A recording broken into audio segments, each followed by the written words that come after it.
你成日都話吸引力法則冇用，其實唔係法則冇效，而係你身邊一直有好多好多偷緊你能量嘅人，你可能知道，但係有可能唔察覺，甚至冇為意，佢哋偷緊你哋嘅能量，因為你唔識嚇。咁咧今日咧，我哋講緊嚇咩叫做能量小偷，甚至會解釋下點解會咁嘅情況，因為係同頻共振嘅重要性。頻率唔高，唔係一定係你嘅問題，有可能係喺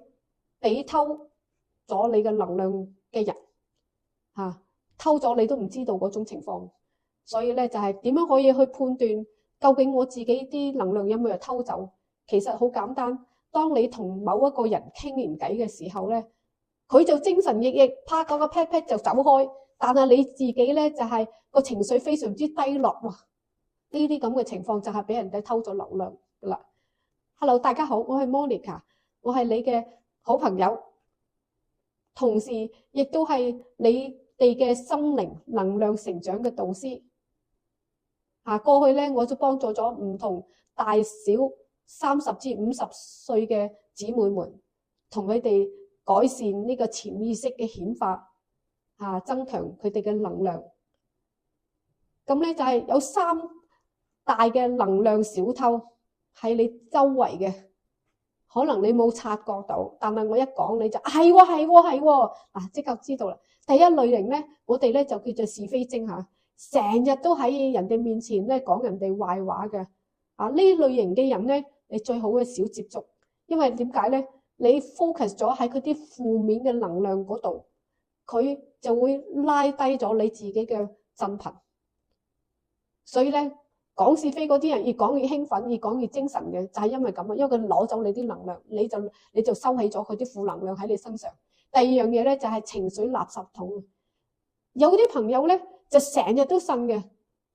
講衰嘢嘅，甚至又訴苦，但係你俾佢建議，佢又唔聽你講嘅喎，所以你自己都好矛盾嘅。所以咧，聽完佢講嘢之後咧，你成個人咧冇晒力，down晒，好似一個吹脹嘅氣球，突然之間個氣球泄氣冇晒氣咁嘅情況嘅。第3類型咧就係中意咧打擊你嘅人，成日都批評你點樣唔好，嗰度唔好嘅，成日都比較你邊個隔離陳太比你好點嘅，樓下街嗰個人個女又比你好咁樣嘅，去打擊你嘅自信嘅。尤其是咧你特別難避開嘅就係你屋企人。你啲屋企兄弟姊妹阿姨姑姐諸如此類啲屋企人。所以咧今日咧我會教你一啲實用嘅防禦技巧第一類型咧就係你哋可能好少聽過，就係想像咗有一個白色嘅氣球，你咧就喺個氣球入邊籠罩住白色嘅能量，好舒服，個感官好好嘅，去保護自己嘅。咁咧點樣可以揾翻出嚟呢啲白光咧？就係我哋沖涼嘅時候咧，我哋咧就能量淨化嘅，因為個白色氣球咧就好似俾啲污糟嘢、啲塵吸住晒，所以喺沖涼嘅時候，我哋特別做一啲能量淨化嘅儀式。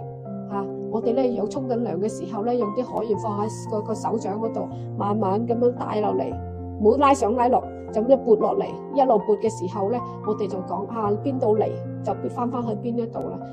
leave me alone 咁嘅情況底下你可以整多次都得，整3次，但係唔好整上整落。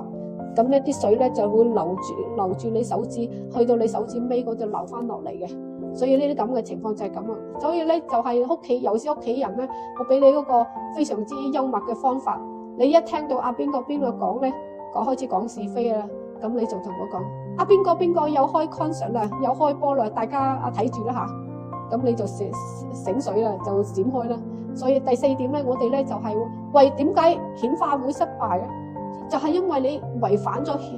宇宙嘅定律。我哋今日介紹俾你一個咧，就叫做因果法則，Law of Cause and Effect。潛意識嘅信念咧係個因，顯化出嚟個結果就個果，所以潛意識唔改，肯定句係冇用嘅。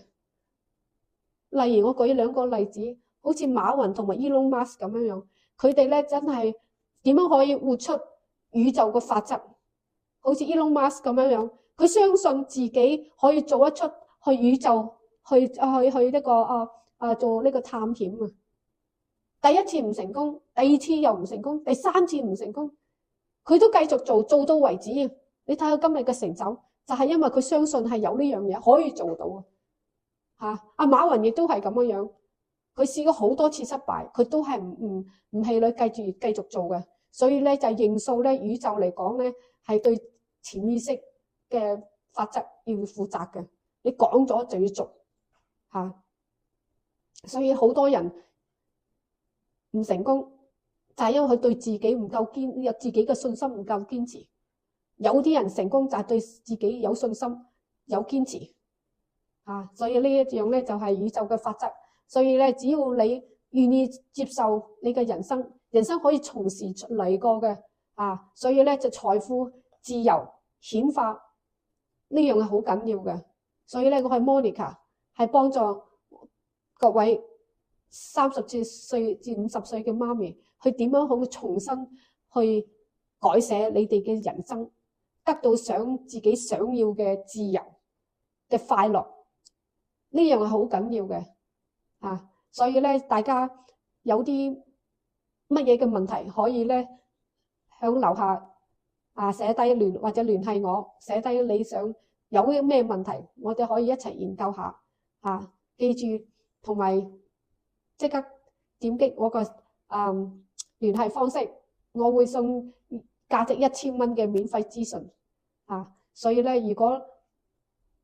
之前所做嘅嘢就冇辦法追到嘅，所以我哋下一步咧就要追翻我哋想要嘅嘢，呢樣係好緊要嘅。所以咧就係如果大家中意呢個視頻隨時訂閱我嘅頻道關注我下一個短片，呢樣就好緊要嘅所以就唔好氣餒，姊妹們加油，我都做到，你哋一定做到嘅。下次見，我係 Monica。